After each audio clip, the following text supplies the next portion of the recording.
Hey, this soup for breakfast is so bland. Why is it so watery?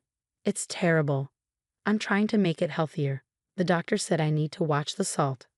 Who cares? I love rich flavors. This was my mother-in-law, or MIL for short. She always craves overly seasoned food, even though she's overweight and borderline diabetic. Her doctor gave her strict warnings, but she ignores them, dumping an unreasonable amount of salt and pepper into anything I cook. I watched, stunned, as she doctored the soup I carefully prepared with low-sodium ingredients. Apparently, nothing I make is ever good enough. Honestly, sometimes I wonder if she's trying to kill herself with all that extra seasoning. If she did, I wouldn't exactly be heartbroken. Lil seems to live for making my life difficult. Every day, it's constant complaints, insults, and spiteful behavior. I'm Alice, 29, a working woman who also juggles housewife duties. My husband and I have been married for 3 years, but we don't have any children yet. That's because of me, apparently. My infertility is her favorite weapon against me. You're worthless as a woman if you can't have children. Defective, really, she'd say with a smug smile. You should be grateful you're even allowed to stay in this house. Sometimes I agreed. After so many failed attempts at conceiving, I felt defective. I drew the short straw in life, it seemed. Haha, how could you say that? I replied once, but my heart wasn't in it. Because it's true. A woman who can't have kids is finished, she snapped. She's right, my husband chimed in, laughing. Defective. That word crushed me. I want a baby more than anything. I've been visiting doctors, trying different treatments, but it's draining both physically and emotionally. The costs are overwhelming too, and after so much failure, I decided to stop the treatments altogether. Ironically, my husband used to complain about the money we were spending on fertility treatments, calling it a waste, yet he never stopped pressuring me to get pregnant. What's the point of pressuring me? I said sharply. I can't get pregnant if it's not happening. After stopping the treatments, I had briefly entertained the idea of living happily with just the two of us. But my mother-in-law hadn't given up her obsession with a grandchild. To taunt me, she even bought diapers and paraded them around. Look, I bought diapers, she announced with a smirk. Excuse me? You'll need them eventually, she said with a grin. Aren't those a bit small for you to wear, MIL? I replied dryly. Ha!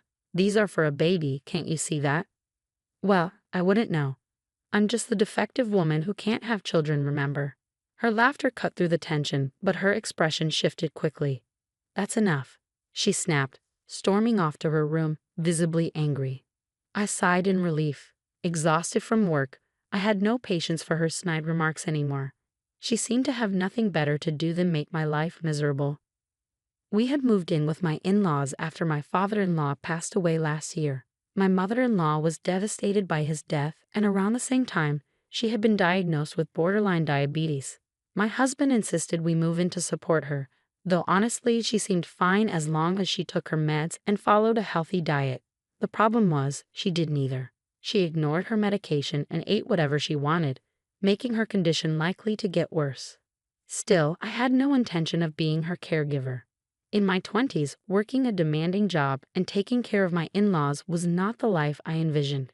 The next day, my day off, I was busy with house chores when MIL, who usually lounged on the sofa eating snacks, suddenly got up and walked into my room. Annoyed but with my hands full, I let it go. I cleaned your room for you, she said with a smug smile. Oh, thanks, I replied, sensing something off. You know, if you leave your room messy, you'll attract bugs. Maybe I should switch rooms with your husband, she added, her tone dripping with mock concern. Right. Thanks for the advice, I muttered, forcing a smile. She seemed to think I was grateful, which only made me more suspicious. Something was definitely up. That night, I decided to sleep in my husband's room instead of mine. He had been away on a business trip since the day before, and I knew he wouldn't mind if I took over his space. We usually slept in separate rooms, partly because our relationship had cooled off, but mostly due to my night shifts as a nurse. I didn't want to disturb him with my irregular hours. Once MIL had retreated to her room, I quietly made my way to my husband's room and settled in. For 2 days, I slept there, and MIL seemed oddly suspicious. She watched me closely, probably because I looked too cheerful for her liking. My mother-in-law started asking strange questions. "Don't you feel any pain or anything?" she asked, a little too casually. "Huh? What do you mean?" "Oh, never mind," she said, avoiding eye contact. Was she suspecting something? Her sudden shift in behavior had me on edge, but I had the night shift coming up and needed to relax before work. That's easier said than done with Nil around. She never lifts a finger, just lounges on the couch, snacking and reading Japanese comics aimed at women. I caught a glimpse of one of the covers. It was a sloppily translated English version titled Epic Mother and Daughter-in-Law Swamp Battle. I couldn't help but roll my eyes at her choice of reading material. It seemed fitting for her. She was probably plotting her next move to make me, the bratty daughter-in-law, miserable. Later that night, my husband returned from his business trip, already looking exhausted. It was nearly 10 p.m. I'm wiped. I'm hopping in the bath. Sure, I'll heat it up for you. Grab a beer while you wait. Thanks, I will. Actually, wait. It's not safe to drink alcohol before a bath. Fine, I'll go for a non-alcoholic beer then, he said, a little annoyed. Reluctantly, he grabbed the non-alcoholic beer because I had warned him about the risks of mixing alcohol with a hot bath. You'd think he'd know better. Even saunas post signs about not drinking before entering, but common sense isn't something that comes naturally to him or my mother-in-law, for that matter. After his bath, my husband started singing, loudly. We live in a single-family home, but still, at that hour, it was bound to annoy the neighbors. La la la la la, he sang at the top of his lungs. Hey, you're too loud. Quiet down. I warned him. You're the one who's loud, he shot back, clearly not planning to stop. My mother-in-law, of course, took this opportunity to chime in, strolling into the bathroom area like she had something important to add. Wackham's just trying to have a good time. What's the problem? You really don't know how to treat your husband, do you? Always complaining, always nagging. I bit my tongue, resisting the urge to argue back. It was always the same routine, or acting like the perfect, loving mother-in-law while constantly undermining me. So inconsiderate and full of complaints, my mother-in-law muttered. Hey, I'm not the one constantly complaining, M.I.L., I shot back. Ha, back talk, huh? You're definitely not cute. Not that you were ever a beauty to begin with. That's fine by me. I'm probably a knockout in some other country, I quipped with a shrug. She laughed, but I could tell she didn't appreciate my comeback. Meanwhile, my husband stepped out of the bath and grabbed a drink. It was already 10:30 p.m., and I needed to head to the hospital for my night shift. Oh, by the way, I've been sleeping in your room. Would you mind switching with me tonight? My clothes are everywhere. Ah, sure, whatever, he replied, not really paying attention. All right, I'm off then. Take care, I whispered to him quietly, hoping Mil wouldn't hear.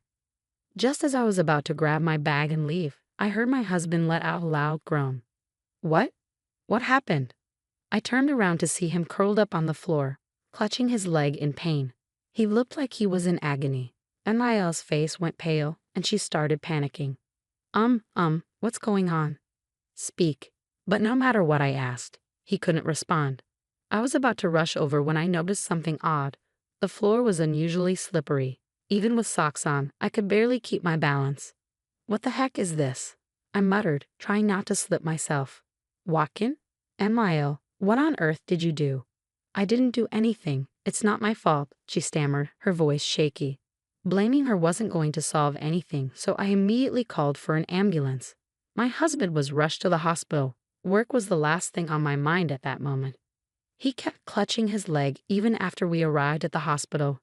His face slick with sweat and pain etched all over it. It was clear he was in serious trouble. Ow, it hurts so bad, he groaned. Hang in there, Watkin. Help is coming, I said, trying to stay calm. Thankfully, the doctor examined him quickly, and I could see some relief wash over my husband.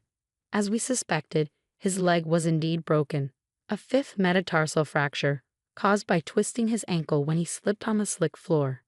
His foot was swollen, and everything made sense. People usually fracture that bone by tripping or putting too much weight on it, which is exactly what happened to him. I knew the pain all too well. A few years ago, I twisted my ankle falling down the stairs while lost in my music. I heard a loud snap, and the pain was unbearable.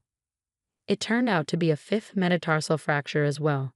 It was so embarrassing that I even lied to my friends about how it happened. Since his injury didn't require hospitalization, my husband was allowed to come home. I was scheduled for the night shift at the hospital, but my nursing supervisor insisted I take the night off. It wasn't a life or death situation, but I guess she was genuinely concerned. I survived, but now I've got a fever, Watkins said, wincing. Well, you broke your leg, of course you'd have a fever, I replied, trying to comfort him. But the question that lingered in my mind was, why had the floor been so slippery in the first place? Why don't we ask Mil about that, huh? I said, anger bubbling up inside me. My husband turned to her. Hey, what did you do to the floor in that room? Well, she stammered, trying to avoid eye contact. The floor was all slippery. That's why I slipped and fell. I could have seriously broken my leg. That room is for my daughter-in-law, so I greased the floor. What? My husband's eyes widened in shock. I was hoping she would slip, so I put a lot of grease down. I never expected you to go in there and fall, she said, her tone casual, as if she hadn't just admitted to endangering my life. Unbelievable. My mother-in-law had deliberately greased the floor to make me fall. She had claimed to clean the room, but her real intention was to harm me. Rage surged through me. If I had walked into that room, I might have broken my leg, or worse, hit my head, which could have been fatal. What she did wasn't just reckless, it was criminal. You're despicable, my husband seethed. You're not family to me anymore. I got seriously hurt because of you. I'm going to the police, he declared, grabbing his phone. Wait, I didn't directly hurt anyone, did I? She protested, panic creeping into her voice. It's not my fault. Your wife told you to go into her room, so she's the one to blame. Shut up, he snapped. That's not the point. You're getting arrested. Mil lunged to snatch the phone from him, but even with his broken leg, my husband was stronger. He clutched his phone tightly, already speaking to the police. As I stood there, watching this nightmare unfold, I couldn't help but think I'd rather be at work. Dealing with patients, no matter how stressful, was better than dealing with this chaos. The neighbors would catch wind of this soon enough. And honestly, maybe they should. What she'd done wasn't just a personal vendetta, it was dangerous. You know, I said, turning to Mil. I could have been hurt too. Maybe I should also talk to the police. What? No, I didn't mean to hurt you. You don't know for sure I'd be charged with anything. You knew the risks, I said, my voice cold. Or did you think you could just erase me from this world without consequences? Well, I did think it would be better if you just disappeared, she muttered. My blood ran cold. You're the worst. Your mindset is criminal. Personally, I think you should stay in jail forever. My husband, still on the phone, looked at me with a mix of shock and exhaustion. Let's get a divorce. What? Mil gasped. I can't do this anymore, he said, shaking his head. If I stay in this house, she might actually succeed in getting rid of you one day. I'm too scared to live with that. And honestly, your lack of morals disgusts me. Wait, don't say we'll get divorced over this. My husband fixed his gaze on her. This? You've insulted my wife, called her defective. Do you even realize how much that hurts? I can live without you just fine. No, I need you, my mother-in-law cried, her voice desperate. I was counting on your income. I even just signed a new car contract. What? I turned to her, stunned. I finally got the Toyota Century I've always wanted, straight from Japan, she said, her voice shaking. I don't care anymore, I replied coldly. I cleaned up the greasy floor, threw my things into a bag, and stuffed more into my carry-on. I took off my wedding ring and placed it on the table. As I rummaged through a shelf of dishes, I thought about the divorce papers. Then I found them, the very papers my husband had written years ago. Remember this? I held up the divorce papers. You said if I couldn't have a child within 2 years, we'd get a divorce. Well, here we are. I can't have children, so let's end this. You must feel relieved now.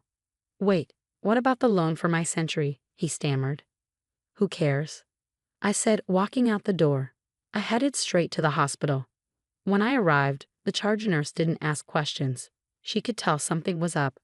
Being a nurse, I knew I could support myself without needing a husband or a toxic family.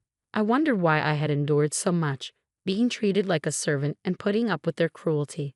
The more I thought about it, the more ridiculous it all seemed. The next morning, I filed for divorce. He became my ex-husband that day. Given the emotional toll he and his family put me through, I consulted a lawyer to seek compensation. In the end, my ex-husband was ordered to pay me. A part of me thought, serves you right. Since the police got involved, the neighbors turned their backs on my mother-in-law.